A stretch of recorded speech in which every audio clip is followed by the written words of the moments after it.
16, 17, 18인데 처음에는 이제 만성 질환에 대해서 이제 운동이 어떻게 해야 되는지 운동 처방에 대한 부분이고, CHD라고 하면은 먼저 관상동맥 질환인데요. 이거는 관상동맥에 일단 경화성 플라크가 쌓여가지고 혈관이 좁아지는 질환입니다. 그리고 특히 관상동맥 질환에는 허열이나 심근경색이 동반될 수가 있고, 허열 같은 경우에는 또 협심증을 유발할 수 있다라는 걸 알아두시면 되고요. 여기 나오는 질환들은 뭐 약간 건강운동관리사 쪽으로 나갈 거면은 계속 나오는 질환들이기 때문에 뭔지는 알아두시면 좋을 것 같습니다. 그래서 그 다음에 책에는 관상동맥 질환이 운동을 하면은 어떠한 효과가 있는지에 대해서 이야기가 나와요. 그래서 크게 이렇게 5가지 기전이 있고요. 체지방률 유지라든지 혈압 감소, 이제 혈중 지질 상태 개선 같은 거는 운동을 하면은 대부분 다 좀 당연한 거, 일단 건강에 좋다라는 이야기를 하고 있습니다. 그 다음은 이제 바로 고혈압으로 넘어갈게요. 고혈압 같은 경우는 어떤 게 고혈압이다라는 거는 알아두시면 좋을 것 같고, 방치할 경우에는 이것도 다른 합병증을 유발을 할 수가 있다. 그리고 이 표 같은 경우를 보시면은 35세 이후에 급격히 증가하면서 원래는 남자가 더 유병률이 컸다가 이제 54세 이후에는 유병률이 비슷해진다는 거를 알 수 있습니다. 고혈압 같은 경우도 이제 ACSM 같은 걸 보면은 유산소 운동이라든지 아니면은 간혹 조금 이제 어느 정도 강도가 있는 운동을 좀 많이 추천을 하는데요. 유산소 운동 같은 경우에는 고혈압 환자의 약 75%에서 유산소 운동을 진행했을 경우에는 혈압 감소 효과가 나타난다고 합니다. 그리고 일단 유산소 운동이나 저항성 운동만 하는 것보다는 이렇게 복합 운동을 했을 때가 단독으로 운동하는 것만큼 굉장히 효과적이다라는 이야기를 하고 있습니다. 네, 그리고 혈압 감소 메커니즘은 이렇게 다음과 같고요. 그리고 새로운 혈관을 형성하는 것 같은 경우에는 운동을 해서 혈류 저항이 분산되기 때문에 전체 혈압이 감소됨으로써 혈압이 감소된다 라고 생각하시면 될 것 같습니다. 세 번째는 이제 뇌졸중이고요. 뇌졸중 같은 경우는 이제 저가 옛날에 트레이너 했을 때 실제로 계셨어요. 그러니까 뇌졸중이신 분이 아니라 그러고 나서 조금 회복하신 분인데 조금 어지러워하는 경우도 되게 많았고, 신체 전반적으로 조금 능력이 좀 많이 낮아진 상태였거든요. 그래서 뇌졸중 같은 경우에는 일단 주로 우리가 봐줘야 될 거는 신체 기능을 좀 회복시켜 주는 거에 초점을 맞춰줘야 된다 라고 책에도 나와 있습니다. 그리고 주요 증상으로는 상지와 하지의 한쪽 근력이 약화되거나 아니면 언어장애가 실어증 같은 게 나타날 수가 있고, 또한 사고력이나 기억력 등의 문제가 발생을 할 수가 있습니다. 이 같은 경우도 유산소 운동을 할 경우에 다음과 같은 기전으로 다음과 같은 개선이 일어난다. 심박출량이나 산소 섭취 능력이 개선되기 때문에 심폐 체력이 향상되고, 그러면은 좀 생활력이 많이 개선이 돼서 좋아진다라는 전반적인 이야기를 다 하고 있어요. 그래서 이런 것도 그냥 짚고 넘어가면 될 것 같습니다.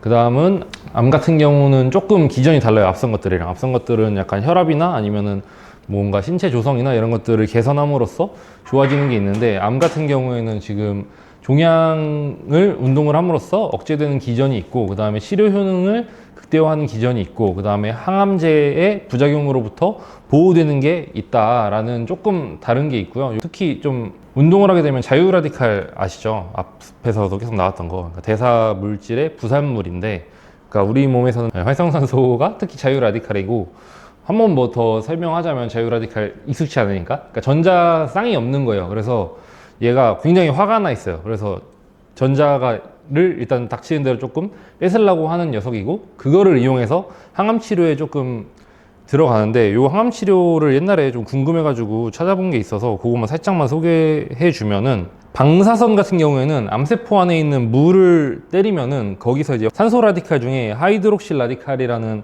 자유 라디칼이 발생을 하거든요. 그럼 이 자유 라디칼이 아까 말한 것처럼 전자를 뺏어서 그 암세포의 DNA 나선 구조를 절단함으로써 항암 치료가 되는 거고요. 그 다음에 항암제는 오히려 화학 반응을 암세포 안에서 일으켜가지고 산소 라디칼을 똑같이 늘립니다.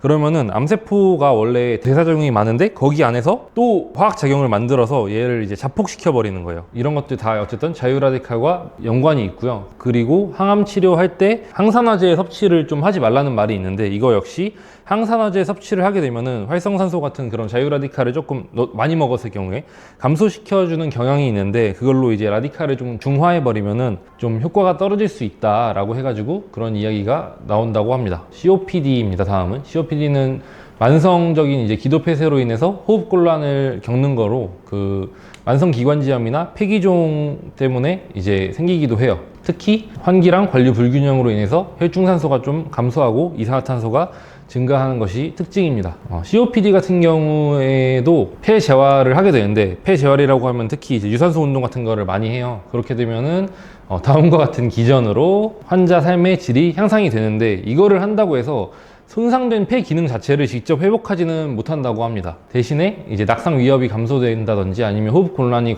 감소된다든지 아니면 여기 있는 모노아민 계열이나 그런 골격근 적응이나 호흡근 적응으로 인해서 환자의 삶의 질이 향상되는 쪽으로 재활을 초점을 맞춰야 된다라는 내용이 나와 있고요.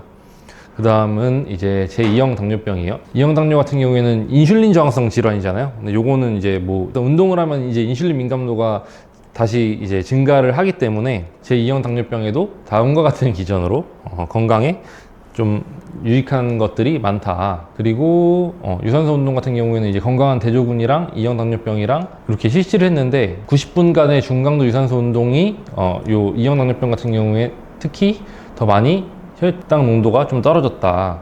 그리고 다른 것도 마찬가지로 굉장히 유의미하고 특히 복합 운동의 경우에 수치가 많이 떨어졌다고 합니다. 그리고 특히 미토콘드리아 합성이 증가하고 인슐린 민감도가 증가하고 요 수송체가 증가하게 되고 모세혈관 밀도가 증가함으로써 포도당을 더 잘 활용하게 된다는 거죠. 그래서 앞서 있었던 모든 질환들을 여기 하나에 넣어놨거든요.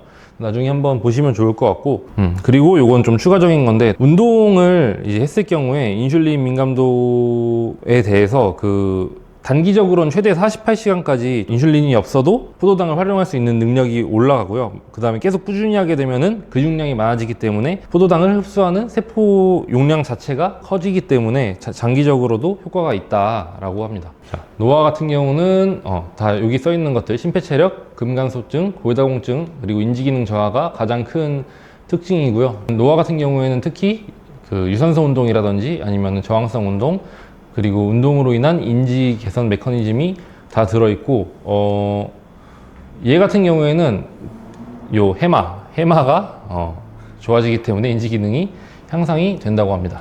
빠르게 그래서 17장으로 넘어갑니다. 이 그래프는 이제 약에 대한 효과 그래프예요. 근데 이거를 운동에다가 그대로 대입했을 때 같은 성질을 띈다. 그러니까 효과 강도는 즉 운동 강도와 같고 요 투약 용량은 운동으로 따지면은 운동 시간이라고 생각을 하시면 될 것 같고요.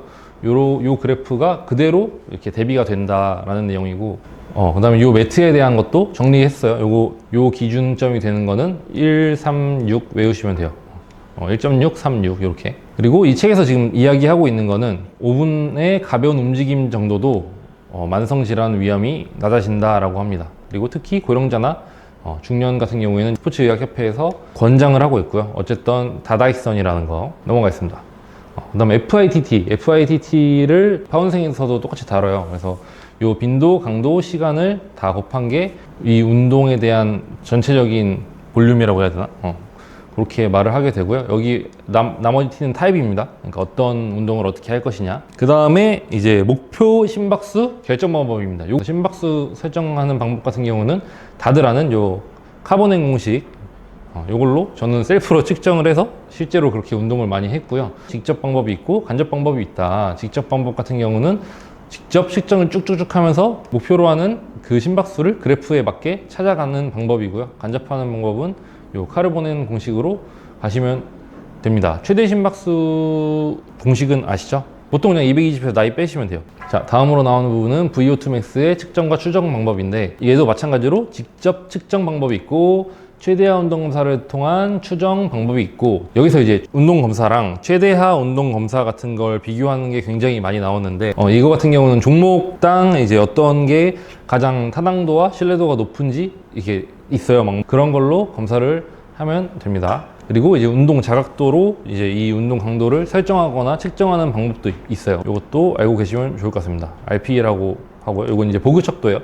그리고 일단 건강을 위해서 저항 운동 같은 경우에는 왜 필요하냐, 그리고 어떠한 효과가 있냐에 대한 것도 정리를 해놨습니다. 근데 세트 수에 대한 효과 차이도 책에 명시되어 있습니다. 단일 세트가 있고 다중 세트가 있다. 근데 뭐 저희 입장에서는 단일 세트 같은 경우에는 정말 운동을 완전 초보라든지 아니면 정말 바빠서 죽을 것 같은 사람한테 추천을 하면 되고요. 웬만하면 다 다중 세트로 가시면 될 것 같습니다. 유연성도 FITT가 이렇게 있고요. 이 파트는 ACSM에서 건강한 사람을 위한 운동 처방, 이쪽 파트 보면은 자세하게 더 나와 있어요. 마지막 파트입니다. 벌써 영양이랑 신체 조성과 체중 조절에 대해서 여기선 이야기를 하고 있는데요. 먼저 3대 영양소라고 하면은 보통 탄단지를 많이 말하고 6대 영양소라고 하면은 여기에 물, 비타민, 무기질이 같이 포함이 되고요. 그 다음에 필수 영양소 같은 경우에는 체내에서 합성이 불가능하거나 부족하기 때문에 반드시 식품으로 섭취해야 하는 영양소를 이야기를 하고 있습니다.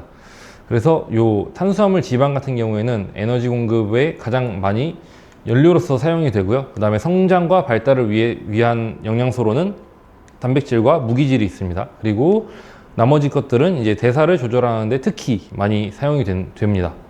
당연히 얘는 반드시 얘만 된다라는 건 아니고. 그리고 책에 보면 이렇게 다량 영양소나 미량 영양소가 있는데 요 뜻은 다량 영양소는 말 그대로 다량 필요해서 다량 영양소고, 미량 영양소는 이거에 비하면은 적은 양이 필요하기 때문에 미량 영양소라고 명시가 되어 있어요. 그 다음에 이제 탄수화물에 대해서 먼저 살펴보면은 탄수화물은 이제 산소 수소가 1대 2대 1의 비율로 있는 것들을 이제 주로 말하고요. 요 분류 같은 경우에는 단당류, 이당류, 뭐 다당류 이런 식으로 있고요. 특히 단당류나 이당류 같은 경우는 단순 탄수화물로 분류를 하고 나머지는 복합 탄수화물로 분류를 합니다. 요거는 알아두시면 좋아요. 포도당, 과당, 갈락토스, 뭐 자당, 메가당, 유당 요 정도는 알아두시면 좋고요. 특히 탄수화물 같은 경우에는 일단 우리 막 공부 많이 하면 당 딸리잖아요. 뇌세포의 주된 에너지원이라고 하고요. 수용체나 구성 성분을 맡고 있고, 그 다음에 식이섬유를 통한 장 건강을 증진시켜줍니다. 그리고 특히 식이섬유 같은 경우에는 지금 뭐 막 양상추, 양배추 이렇게 많이 나누잖아요. 뭘 먹으면은 좀 변비 개선에 효과가 있고, 뭐는 좀 위장에 좋고, 그게 요거거든요. 이런 것들 보시면은 좋을 것 같습니다. 다음은 단백질이고요. 단백질 같은 경우에는 탄소, 수소, 산소 외에 질소랑 일부 황이 있는 단백질이 있고요. 단백질 같은 경우는 보통 아미노산으로 이루어져 있다라고 합니다. 이렇게 있고, 필수 아미노산은 뭐 이렇게 있고, 비필수 아미노산도 일단 존재한다. 그리고 대부분 근육 수축을 하는 요소나 아니면은 그런 세포막 수송 그리고 면역 시스템을 구축하는데 쓰이고요. 식품 분류로는 이렇게 분류가 되어 있습니다. 네, 다음은 지방이고요. 지방 같은 경우는 유기용매에 용해가 되고 물에는 녹지 않는다. 그리고 지방은 일단 중성지방과 뭐 인지질, 콜레스테롤, 지방산 이렇게 생각을 하시면 될 것 같습니다. 그리고 요 지방 중에서 필수 지방산은 반드시 우리가 음식으로 섭취를 해야 되거든요. 혹시 알파 리놀렌산이랑 리놀렌산이 뭔지 아시는 분? 알파 리놀렌산은 찾아보니까 오메가3 쪽이에요. 그러니까 오메가3 우리 막 먹어야 된다고 하잖아요. 오메가3고요. 리놀렌산은 오메가6 계열입니다.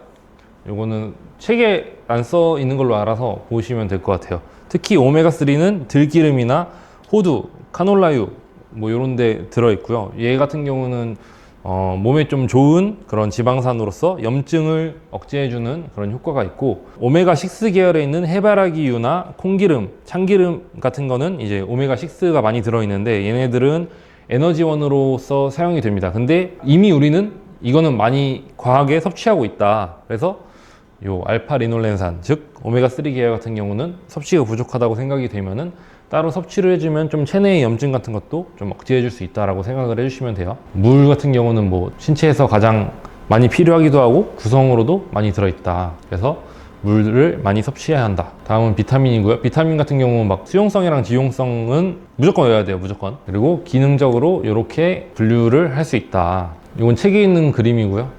이런 비타민들이나 이제 무기질들이 이런 데 사용이 된다. 그 다음은 무기질입니다. 무기질 같은 경우는 이제 체내에서 합성할 수 없는 걸로서 이제 체중의 약 4%나 차지하고 있는데, 주요 무기질 같은 경우는 하루에 100mg 이상이나 필요하대요. 특히 뭐 칼슘, 인, 나트륨, 칼륨 같은 경우는 뭐 따로 섭취를 하셔도 되고 이미 우리가 먹고 있는 식사 안에 포함이 좀 많이 돼 있기는 해요. 근데 주요 무기질은 따로 섭취를 하시는 게 좋고, 그 다음에 요 미량도 있는데 운동하는 사람들은 따로 먹죠. 무기질은 일단 탄소를 기본 골격으로 하지 않는 거를 이제 무기질이라고 생각하면 되고, 유기물, 무기물로 이제 나눠지는데, 유기물 같은 경우는 태우면은 다 없어지는데, 무기물 같은 경우는 태웠을 때 이제 좀 제로 남는 거다라고 쉽게 생각을 해주시면 되고요. 그래서 이제 무기물 같은 경우는 에너지를 내지는 않지만 이제 신체 구조나 뭐 신경, 근수축 이런데 필수적이다라고 생각을 하시면 될 것 같습니다. 그 다음에 영양소 섭취 기준이라는 게 있어요. 뭐 평균 필요량, 권장 섭취량, 충분 섭취량 이런 것들이 있고, 이런 것들은 각각 약어로 이렇게 표시가 돼 있고, 이런 부분도 한 번씩 봐주시면 좋을 것 같습니다. 그리고 각각 그 영양소에 대한 에너지 적절 비율이랑 권장사항도 이렇게 나와 있게 되고요. 요 적정 비율을 통해서 이제 저희가 그 기초대사량이나 활동대사량 같은 거를 이용해 가지고 구성을 하게 됩니다. GI 지수라는 것도 이제 그 식단 계획 같은 거에 포함이 되어 있는데, 원래는 당뇨 환자의 식단 계획에 좀 많이 쓰였던 수치라고 해요. 그래서 GI 지수가 높을수록 혈당 수치를 빨리 올리게 되고요, GI 지수가 낮을수록 천천히 올린다고 생각을 하시면 되고, 요 혈당 지수 말고 수분 섭취에 대한 건 또 이제 AI라고 하고요. 요거는 이렇게 권장을 하고 있고, 소변 색깔로 수분 섭취 그 필요를 판단을 할 수가 있습니다. 단 비타민C를 과다하게 섭취하게 될 경우에는 조금 이런 탈수에 가까운 색이 나올 수도 있다. 자, 그 다음에는 이제 신체 조성에 대한 걸로 넘어갈게요. 우리가 지금 제일 많이 쓰는 거는 체질량 지수고, 원래는 체질량 지수를 이런 많은 방법으로 측정을 하고, 특히 뭐 덱사 같은 거는 골밀도까지 측정이 가능합니다. 요 피하 지방 두께 측정법 같은 경우는 부위별로 알아두셔야 돼요. 그 다음에 신체 둘레법 같은 것도 알아두셔야 되고, 그 BMI는 이제 BMI인데, 이 체지방률 같은 경우는 아직 완벽하게 과학적 합의가 되지 않았다는 사실은 다들 알고 있을 거고, 책에도 그렇게 표시가 돼 있어요. 인바디 같은 경우에는 청년층을 기준으로 이렇게 그 체지방률을 건강한 범위로 나타내고 있기는 합니다. 그리고 연령이 증가할수록 생리적 변화를 고려해서 정상 범위가 조금씩 올라가고 있다. 자, 그 다음은 에너지 균형 방정식인데, 이건 이름은 거창한데 그냥 요 에너지 섭취랑 그 소비량이랑 이런 것들이 균형을 맞아야 되고, 만약에 섭취가 더 많으면 살이 찌고 소비가 더 많으면 살이 빠진다. 그러니까 칼로리가 일단 제일 기본적인 거다라는 거를 말을 하고 있는 거예요. 자, 그 다음에 지방세포. 백색 지방세포랑 갈색 지방세포랑 베이지색 지방세포랑 이렇게 나뉘게 됩니다. 일단 백색 지방세포가 제일 그냥 안 좋다라고 생각을 하시면 되고요. 얘는 애초에 구조 자체도 핵이랑 이제 다른 세포 안에 있는 녀석들은 저기 뒷전에 가 있고, 되게 크게 방울방울 모양으로 지방이 이렇게 들어있어요. 그리고 베이지색 같은 경우에는 얘는 직접적으로 좀 열을 생성하고 에너지를 소비할 수 있게 하는 지방이거든요. 그다음 마지막으로 베이지색 지방세포 같은 경우에는 이 백색 지방세포 안에 존재하다가 그 특정한 자극을 받으면은 에너지를 연소할 수 있는 친구라고 해요. 근데 우리가 운동을 많이 하게 되면은 백색에서 베이지색으로 전환이 가능하다. 이 부분은 이제 다이어트 방법에 대한 건데, 전반적으로 보면은 뭐가 중요하냐면은, 일단 저탄수화물을 갔을 때가 단기적으로는 제일 많이 빠진다고 해요. 근데 이 그래프를 보면은 장기적으로 지속했을 때는 다 그게 그거다. 그렇기 때문에 우리는 부작용을 보고 내가 어떻게 다이어트를 하거나 혹은 내 환자나 내 회원이 어떤 식단이 맞는지를 선택을 해주시면 됩니다. 그 개개인의 특성에 따라서 직접 선택을 해주시면 될 것 같습니다. 영양소 비율보다 중요한 거는 어쨌든 아까 맨 처음에 나왔던 칼로리 균형이 제일 중요하고요. 그리고 이 영양 같은 경우도 이제 식단 되게 중요한데, 그냥 식단만 하는 것보다 당연히 운동을 병행하는 게 근손실을 좀 방지하고 대사율을 너무 낮추지 않는다라는 이야기를 하고 있고요. 이 첫 번째 그래프가 시기만 조절했을 때 안정시 대사율이 그 계열에 따라서 굉장히 많이 떨어진다라는 거를 보여주고 있는 그래프예요. 중요한 거는 우리는 유산소 운동과 저항 운동을 병행해서 식이 조절도 병행해서 하는 게 가장 건강하고 효과적이다라는 그래프와 이야기입니다. 그래서 요 5단계 계획이 있는데, 요거는 인바디를 먼저 재고, 그 다음에 목표 체중을 계산한 다음에 기초대사량과 활동대사량과 이런 것들을 다 더해서 거기서 이제 500에서 1000칼로리 정도의 결핍을 한 만큼 식단을 짜서 먹어주면 된다. 시작하겠습니다. 먼저 발목 쾌부학부터 보겠습니다. 주요 관절 세 가지는 이제 목말 종아리 관절, 목말 밑 관절, 가로 발목뼈 관절이 있는데 저희가 아는 발목이 저 목말 종아리 관절, 목말 종아리 관절에서는 플랜터 플렉션, 돌지 플렉션 이렇게 경첩 관절로 위아래로 움직이고, 목말 밑 관절에서는 회내 프로네이션, 스피네이션이 주요 움직임이고, 가로 발목뼈 관절에서는 이제 그 목말 밑 관절을 살짝 보조해주는 그런 움직임을 합니다. 그래서 이 발 뒤부에서는 좀 움직임을 주로 만들고, 발 중간부에서는 아치가 있기 때문에 충격을 흡수해주는 그런 역할을 하고, 발 앞부에서는 좀 단단하게 발을 지지해주는 그런 역할을 합니다. 그래서 내측, 외측 이제 인대들을 보면은 나비큘라 투버로시티랑 이제 칼케니우스랑 연결되어 있는 스프링 인대가 있는데, 이게 탈로스를 받쳐주면서 내측 아치가 이제 떨어지지 않도록 받쳐주는 역할을 합니다. 그래서 내측, 외측 인대들이 있는데, 내측은 세모 인대가 저렇게 겹쳐져 있고, 외측에는 중요한 인대가 세 가지 있는데 ATFL이 주로 저희가 손상되는 인대입니다.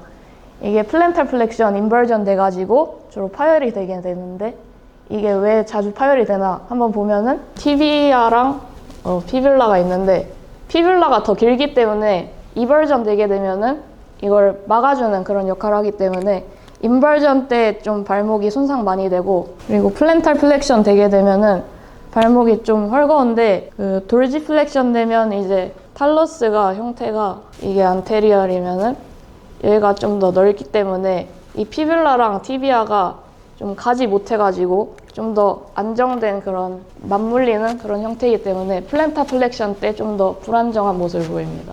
그래서 ATFL이 가장 많이 손상되고 CFFL, PTFL이 이렇게 있습니다. 그래서 움직임을 보면은 이렇게 될 때 여기가 좀 널널하기 때문에 좀 헐렁헐렁하고, 이때 ATFL이 쭉 늘어나게 됩니다. 그리고 발 움직임을 보면은 아까 subtalar joint에서 주로 일어나는 움직임인데, 발에서는 이 시상면, 수평면, 관상면에서 이제 세 움직임이 합쳐진 복합적인 움직임이 나타나게 됩니다. 이제 프로네이션이 과도해지게 되면은 저희가 흔히 아는 형발 형태가 만들어지게 되고, 스피네이션이 과도해지면은 이제 아치가 너무 들린 요족 형태가 만들어집니다. 우리가 보행하거나 움직일 때 꼭 필요한 움직임인데, 이게 과도해지게 되면은 관절이나 부위에 좀 과부하가 걸리기 때문에 이런 움직임을 적절히 만드는 것이 중요한 것 같습니다. 그래서 몸에는 이렇게 키네틱 체인이 있는데, 만약에 발이 이렇게 방금처럼 프로네이션이 과도해져서 무너지게 되면은 무릎이나 골반까지 딱 안으로 돌아가게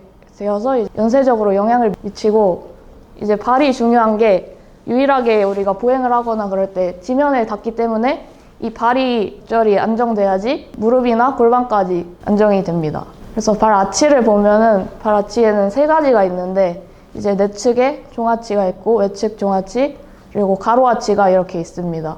저희가 말하는 아치가 내측 세로 아치 둥그렇게 되어 있어가지고 유연하게 충격을 흡수하는 그런 역할을 하고, 외측은 좀 더 단단한 그런 아치를 만들어져 있고, 가로 아치는 이렇게 보면은 돔 형태로 이렇게 돼 있어가지고 좀 하중을 분산해주는 그런 역할을 합니다.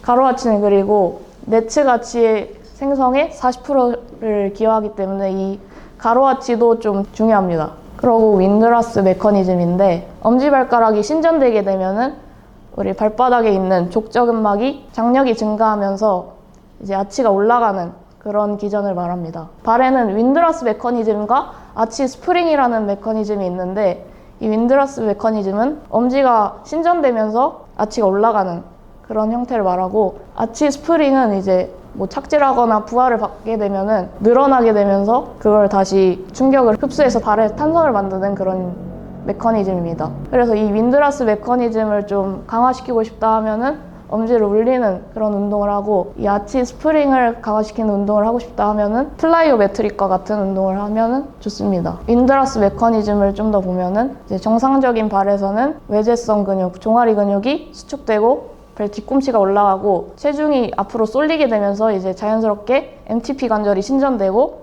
족저근막이 신장되면서 이제 장력으로 아치가 올라간다. 그리고 내재근이 추가적으로 이 아치를 좀 더 강화시켜주는 역할을 합니다. 그래서 이런 메커니즘으로 발이 안정화되게 됩니다. 그리고 근육들을 보면은 이렇게 발을 올리게 될 때 주요하게 일단 GCM이 좀 플랜탈 플렉션에 큰 역할을 하게 되고 이 뒤정강근과 이 긴 종아리근을 보면은 발 가로하치 쪽을 이렇게 지나기 때문에 좀 균형을 맞추면서 발을 들어주는 그런 역할을 하게 됩니다. 신경은 이제 온종아리 신경에서 쭉 내려와 가지고 발등 굽힌근은 종아리 신경의 깊은 가지가 있고 가쪽 들린근은 얇은 가지, 발바닥 굽힌근 안쪽 근은 이제 정강신경이 지배합니다.